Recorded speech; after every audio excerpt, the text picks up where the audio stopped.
Simpleng tanim pero laking tulong. Ayan guys, may tanim ako na ampalaya. Pero ganito lang siya kaliliit kasi nga organic ito. Tapos kasi ano to siya wala talaga tong ano guys, medisina. Maliliit lang talaga to na ampalaya. So ayan, nahinog na talaga sa sobrang init pero masarap siya guys kasi matamis. Hindi siya masyadong mapait itong hinog na matamis na siya. Kaya ang ginagawa ko, kinakain ko tong hinog. Ayan, tinanggal ko na yung iba kasi nanilaw na yung dulo. Pag nagdilaw na yung dulo ay yun na. So ayan, di ba ang cute? Talagang yellow na yellow. Matamis talaga to siya. Try nyo magtanim ng ampalaya tapos pahinugin nyo tapos kainin nyo.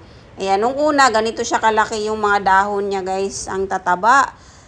Kaya ang ginawa ko, hinalo ko sa gulay dahil nga hindi namunga.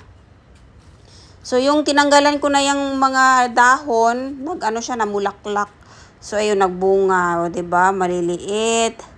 Nagsimula sa maliliit. Ayan, ganyan lang siya kaliit nung una. Tapos may tanim din akong papaya. Yan, pinatubo ko lang to guys na papaya kasi iniinom, ginagawa ko ring tsaa yung dahon ng papaya.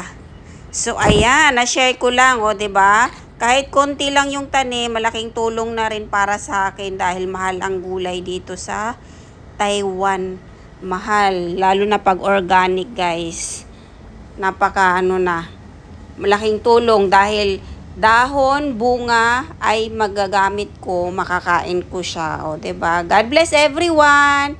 Thank you for watching. Ayan, na-share ko lang naman ang aking tanim na napakalaking tulong. Kaya every year talaga nagtatanim ako ng ganito, ampalaya, kasi madali lang tumabuhay. God bless everyone.